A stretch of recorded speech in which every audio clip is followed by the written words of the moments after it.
زدني علما.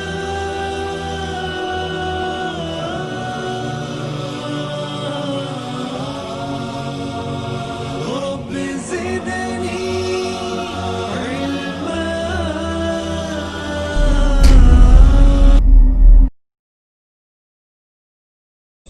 الحديث 24 عن أبي ذر الغفاري رضي الله عنه عن النبي صلى الله عليه وسلم فيما يرويه عن ربه تبارك وتعالى أنه قال: يا عبادي إني حرمت الظلم على نفسي وجعلته بينكم محرما فلا تظالموا. يا عبادي كلكم ضال إلا من هديته فاستهدوني أهدكم. يا عبادي كلكم جائع إلا من أطعمته فاستطعموني أطعمكم. يا عبادي كلكم عار إلا من كسوته فاستكسوني أكسكم. يا عبادي إنكم تخطئون بالليل والنهار وأنا أغفر الذنوب جميعا فاستغفروني أغفر لكم. يا عبادي إنكم لن تبلغوا ضري فتضروني ولن تبلغوا نفعي فتنفعوني.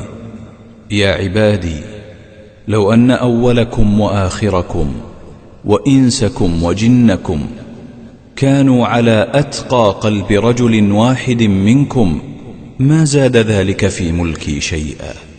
يا عبادي لو أن أولكم وآخركم وإنسكم وجنكم كانوا على أفجر قلب رجل واحد منكم ما نقص ذلك من ملكي شيئا. يا عبادي لو أن أولكم وآخركم وإنسكم وجنكم قاموا في صعيد واحد فسألوني فأعطيت كل واحد مسألته ما نقص ذلك مما عندي إلا كما ينقص المخيط إذا أدخل البحر. يا عبادي إنما هي أعمالكم أحصيها لكم ثم أوفيكم إياها، فمن وجد خيرا فليحمد الله ومن وجد غير ذلك فلا يلومن إلا نفسه. رواه مسلم।